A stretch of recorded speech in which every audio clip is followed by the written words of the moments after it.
Look at this weakling. Big Tony barked, towering over Jason. You think you can just walk in here and blend in? I run this yard. I break people like you for fun. Don't even try me.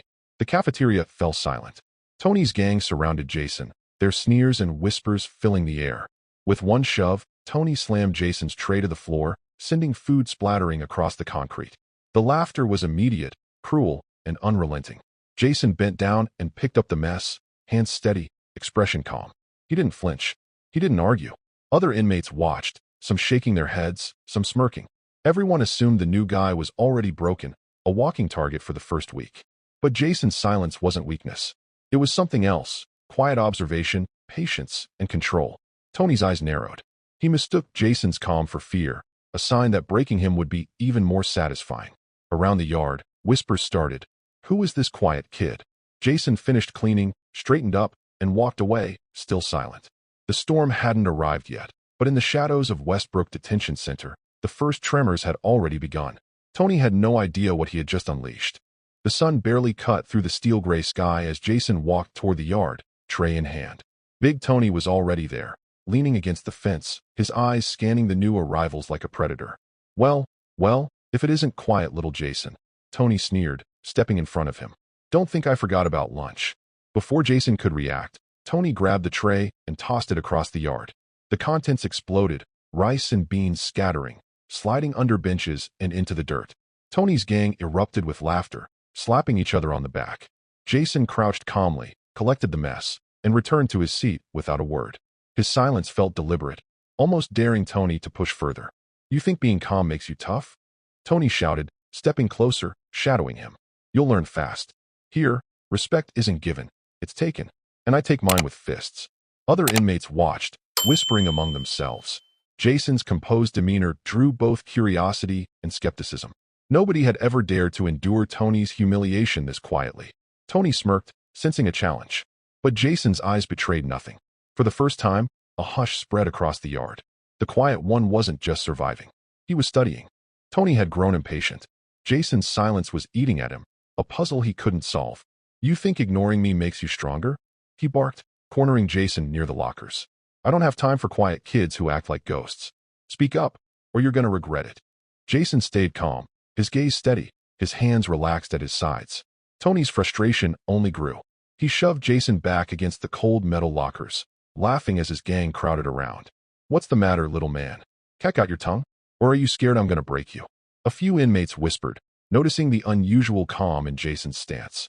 Unlike other targets, he didn't tremble or beg. He didn't flinch. He simply studied Tony, every movement precise, measured, patient. Tony threw another punch, aiming to intimidate. Jason leaned back just enough to avoid the blow, his balance perfect, his expression unreadable. The hallway felt smaller, tighter, and the other prisoners drew in closer, sensing something unusual. For the first time, Tony felt a flicker of uncertainty. The kid wasn't ordinary. Jason wasn't just surviving. He was waiting. And when the moment came, Tony would realize that patience could be far more dangerous than rage. The next morning, Tony's attacks became routine. Every movement Jason made was a chance for humiliation. A spilled tray in the cafeteria. A push in the hallway. A snide remark shouted across the yard. Tony's gang laughed at every misstep. Jason moved with quiet precision, always steady, never retaliating. Other inmates began to notice. The way he didn't lash out. The way he never lost control. Even the guards, who usually ignored the petty squabbles, started glancing his way. Tony cornered him near the basketball court. You really think staying quiet is going to save you? He sneered. I'm the king here. You're just another joke, Jason. He shoved him hard. Jason staggered but caught himself instantly, his calm unbroken. A few younger inmates whispered to each other, glancing at Jason. Something was different. There was a fire behind those calm eyes, something Tony didn't see yet. Tony smirked, satisfied with the power he held, yet unaware of the storm brewing. Jason's patience wasn't fear. It was calculation.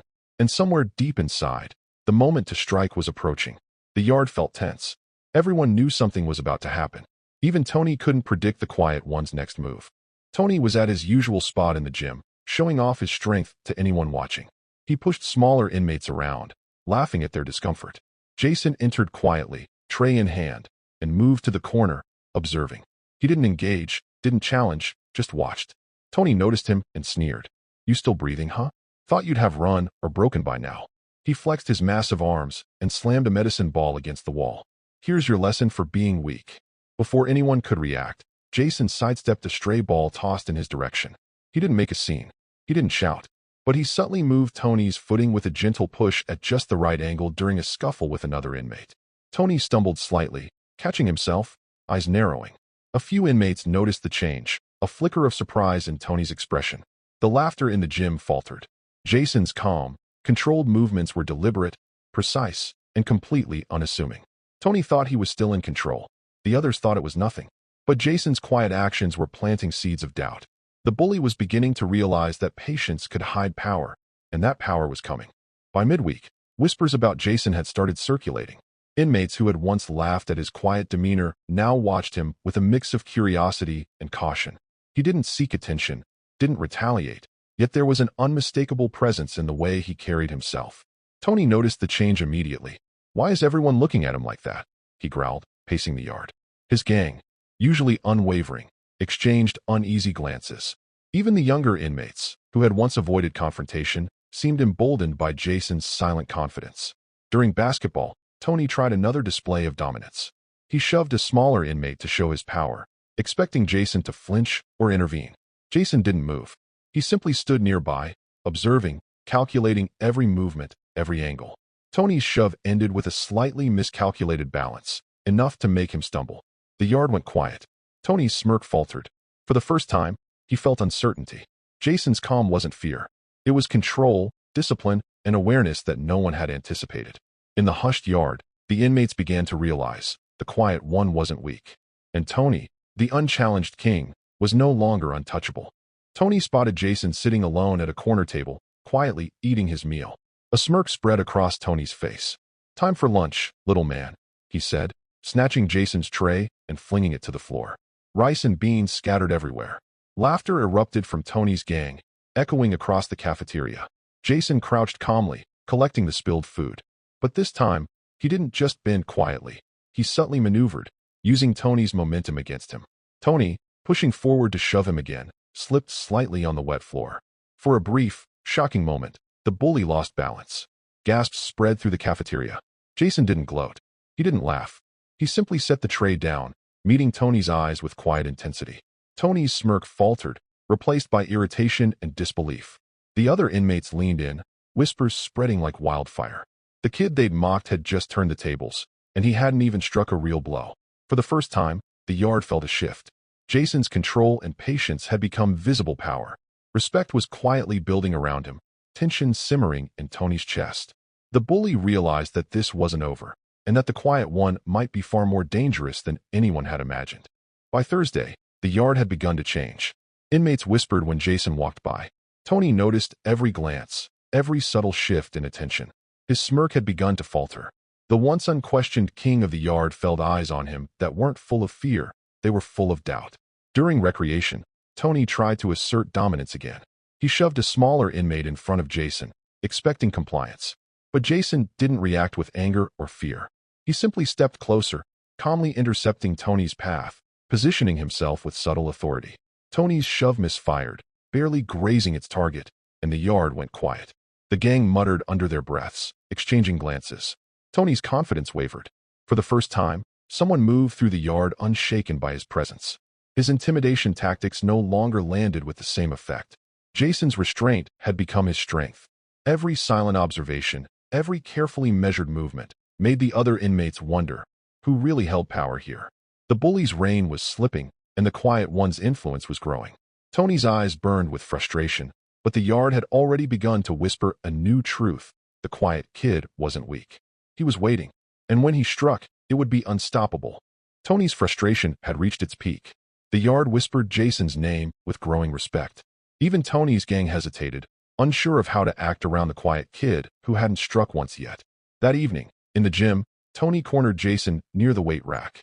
"You think this quiet act is going to save you?" he growled, slamming his fists against the metal bars. "You've been lucky so far, but everyone has a breaking point." Jason didn't flinch. He remained calm, measuring Tony's movements, predicting the angles, absorbing the tension like a shield. Sweat dripped down Tony's brow as he attempted another shove. Jason sidestepped with perfect timing, letting Tony stumble past him. The younger inmates gasped quietly. The gym fell silent. Tony's smirk was gone, replaced with anger and confusion. The bully realized he no longer held the power he had assumed for so long. Jason's strategy was clear: endure, observe, and wait for the right moment. Every insult, every shove, every humiliation had been part of the plan. Tony had no idea the storm was ready to hit, and when it did, the yard would witness a shift that no one would ever forget. Tony lunged, fists swinging, determined to crush Jason once and for all. The gym seemed to hold its breath as Jason finally moved, not in fear, not in anger, but with precision and control. Every strike was calculated, every step measured. In a blur, Tony stumbled back, off balance for the first time. Jason used Tony's momentum, redirecting it with a deft sweep that sent him crashing to the floor. The gym erupted into shocked silence. Tony, humiliated and disoriented, realized the quiet kid wasn't just strong. He was unstoppable. Jason stepped back, calm, breathing steady. "I don't want to fight you," he said softly, his voice carrying through the stunned room. "But I won't let anyone take my dignity either." The yard and gym, once ruled by fear, now buzzed with awe. Inmates whispered, younger ones stared, and even Tony's gang hung their heads. Respect had shifted, not through anger, not through domination, but through patience, restraint, and integrity. From that day on, the atmosphere in Westbrook changed. Fights decreased, tension eased, and Jason became a quiet guardian in a place of chaos. The bully had been humbled, but the lesson went further. True strength isn't about breaking others. It's about mastering yourself. And for Jason, the storm had finally passed, leaving hope, respect, and a newfound calm in its wake.